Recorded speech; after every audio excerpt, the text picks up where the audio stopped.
Carrot beetroot జ్యూస్కి కావాల్సిన ingredients: ఒక cup beetroot, ఇంకో కప్ క్యారెట్, అండ్ చిన్న అల్లం పీస్ అండ్ కరివేపాకు. సో ఇప్పుడు మనం బీట్రూట్ వేసేస్తున్నాం జార్లో, అండ్ దెన్ ఇప్పుడు క్యారెట్ వేసేస్తాము.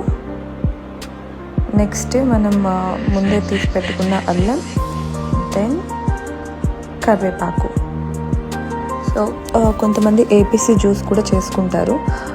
ఈ అల్లం అండ్ కరివేపాకు ప్లేస్లో యాపిల్ వేసుకుంటారు అండ్ ఆమ్లా కూడా వేసుకుంటారు. అవి కంప్లీట్లీ ఆప్షనల్ అండి. ఎవరి రిక్వైర్మెంట్స్ బట్టి అండ్ వాళ్ళ ఇంట్లో ఉండే దాన్ని బట్టి వేసుకుంటారు.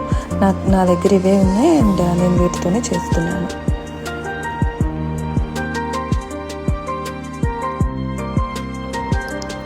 గ్రైండ్ అయిపోయి ఉంటుంది మోస్ట్లీ. ఇప్పుడు